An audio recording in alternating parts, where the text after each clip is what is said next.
অসমৰ বিভিন্ন প্ৰান্তত ৰঙালী বিহু সন্মিলনৰ উচা উদ্দীপনা অব্যাহত আছে।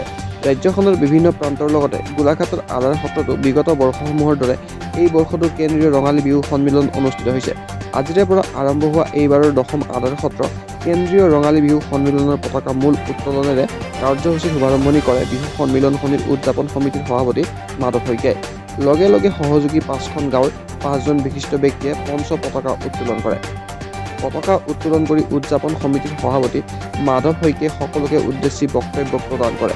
তাৰ ঠিক পিছতে বন্তি প্ৰজ্বলন কৰে আধাৰ সত্ৰ কেন্দ্ৰীয় ৰঙালী বিহু সন্মিলনৰ স্থায়ী সমিতিৰ সভাপতি তথা অৱসৰপ্ৰাপ্ত শিক্ষক জিতেন গোস্বামীয়ে। তাৰ সমান্তৰালভাৱে স্মৃতি তৰ্পণ কাৰ্যসূচী ৰূপায়ণ কৰে আধাৰ সত্ৰ গাঁও উন্নয়ন সমিতিৰ সভাপতি মহেন্দ্ৰ নাথ দত্তই। প্ৰথম দিনৰ কাৰ্যসূচীৰ ভিতৰত ছাত্ৰ ছাত্ৰীসকলৰ কুইজ প্ৰতিযোগিতাসমূহ অনুষ্ঠিত হৈছে। পৰৱৰ্তী সময়ত জেং বিহু, বিহুনাম প্ৰতিযোগিতা, ঢোল বাদন প্ৰতিযোগিতা ইত্যাদি প্ৰতিযোগিতাসমূহ অনুষ্ঠিত হ'ব বুলি উদ্যোক্তাই আমাক জানিবলৈ দিয়ে। আধাৰ সত্ৰ কেন্দ্ৰীয় ৰঙালী বিহু সন্মিলন আপোনালোকে এবছৰ আয়োজন কৰিছে, সবিশেষ কাৰ্যসূচী আমাক জনাইছে। হয়, আমি বৰ্ণাঢ্য দুদিনীয়া কাৰ্যসূচীৰে 10ম সংখ্যক কেন্দ্ৰীয় ৰঙালী বিহু সন্মিলন আধাৰ সত্ৰ। আমি আমাৰ আধাৰ সত্ৰৰ প্ৰাণকেন্দ্ৰ দাঁতিকাষৰীয়া 5খন গাঁৱক সামৰি আমি এই বিহুভাগি উদযাপন কৰি আছোঁ। আহি 10টা বছৰ অতিক্ৰম কৰিছে। বিভিন্ন সুন্দৰভাৱে এটা আমি বিহুৰ পৰিৱেশ দিবলৈ চেষ্টা কৰিছোঁ।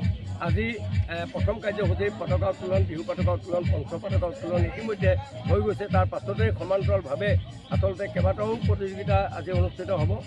ঢোল বাদন, পেঁপা বাদন, নাচনী, নাম নাচনী, কুইজ প্ৰতিযোগিতা, সৰু বিহু প্ৰতিযোগিতা, জেং বিহু প্ৰতিযোগিতা, বিভিন্ন প্ৰতিযোগিতা, ৰচনা প্ৰতিযোগিতা, চিত্ৰাংকন প্ৰতিযোগিতা, কুইজ প্ৰতিযোগিতা ইতিমধ্যে খন্তেক মুহূৰ্তৰ পাছত আৰম্ভ হ'ব। গতিকে আমি খুব আড়ম্বৰপূৰ্ণভাৱে এই অনুষ্ঠান আয়োজন কৰিছোঁ আৰু অহাকালিলৈও বিশেষ আকৰ্ষণ অসমৰ জনপ্ৰিয় কণ্ঠশিল্পী জনম কাশ্যপৰ গীতৰ শৰাই, লগতে মহিলা কণ্ঠত থাকিব নিকিতা শইকীয়াৰ গীতৰ শৰাই। গতিকে সমূহ ৰাইজৰ সহায় সহযোগ কামনা কৰিছোঁ আৰু ৰাইজক, বিহুপ্ৰেমী ৰাইজক আমোদ দিবৰ কাৰণে আমি আমন্ত্ৰণ জনাইছোঁ। চেতন তামুলী লোকৈ খ্যাত দিছুম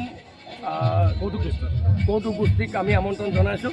কালিলৈ সকলোৱে উপভোগ কৰিবলৈ পাব। গতিকে সমূহ অসমবাসী ৰাইজৰ আমি সহায় সহযোগ আমি উদযাপন সমিতিৰ তৰফৰ পৰা একান্তভাৱেই কামনা কৰিছোঁ। আমাৰ ইয়াত অহা কালিলৈ পৰা আজি আৰু কালিলৈ যথেষ্ট সংখ্যক হাজাৰ হাজাৰ দৰ্শক আমাৰ ইয়াত উপস্থিত হয়, বিহু উপভোগ কৰে। বিভিন্ন কাৰ্যসূচী থাকে, খুব ভাল লাগে। হয়, আৰু বিশেষকৈ আধাৰ সত্ৰ বিহুৰ এক ঐতিহ্য আছে। বিভিন্ন আধাৰ সত্ৰ এডোখৰ সাংস্কৃতিক ঠাই, আৰু সেই কি ক'ব? হয়, আমাৰ অকল বিহু বুলিয়েই নহয়, আমি ইয়াত বিভিন্ন ধৰণৰ অনুষ্ঠান যিবিলাক বছৰেকৰ মূৰত যিবিলাক অনুষ্ঠান হয়, ৰাসেই হওক বা বিশ্বকৰ্মা হওক বা দুৰ্গা পূজা হওক বা গৰখীয়া ভোজ হওক, আমি বিভিন্ন অনুষ্ঠান কৰোঁ। আৰু বিশেষকৈ খুব অতি আড়ম্বৰপূৰ্ণভাৱে কেন্দ্ৰীয় বিহু, এই কেন্দ্ৰীয় বিহুভাগ বিভিন্ন ঘাট প্ৰতিঘাট আমি নেওচি খুব সুন্দৰভাৱে আয়োজন কৰোঁ। আৰু আমি আশা ৰাখিছোঁ অহাকালিলৈ আমি সুন্দৰভাৱে এই অনুষ্ঠান আমি সাফল্যমণ্ডিত কৰিম। হয়, আৰু আধাৰ সত্ৰত আপোনালোকে এটা খুব ভাল হুঁচৰি দলৰ জন্ম দিছে, পাটকাই হুঁচৰি দল। অসমৰ বিভিন্ন প্ৰান্তত তেওঁলোকে হুঁচৰি পৰিৱেশন কৰিছে, বিভিন্ন নাম তেওঁলোকে পৰিচিত হ'বলৈ সক্ষম হৈছে। কি ক'ব?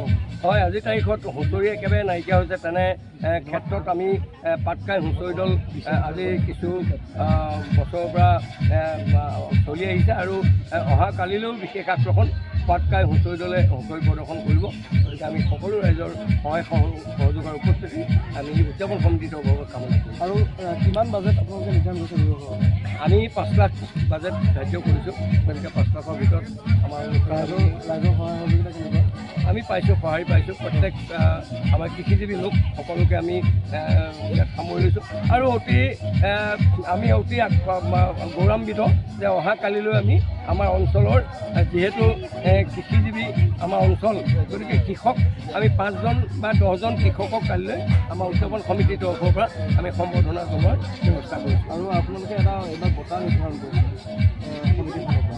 হয়, অসমৰ বোলছবি জগতৰ বলিষ্ঠ নাট্যকাৰ, অভিনেতা, প্ৰাক্তন দেৱৰাজ লয় মহাবিদ্যালয়ৰ প্ৰাক্তন অধ্যাপক, বিহু গৱেষক, এজন বিশিষ্ট নাট্যকাৰ, সমাজকৰ্মী, শিক্ষাবিদ, গতিকে দীনেশ গগৈ ছাৰক আমি সৌৰভ বঁটা গোলাঘাট সৌৰভ বঁটা আমি প্ৰদান কৰিবৰ কাৰণে 10 বছৰৰ পাছত আমি এই বঁটা প্ৰদান কৰিবৰ কাৰণে অহাকালিলৈ তেখেতক আমি আমন্ত্ৰণ জনাইছোঁ।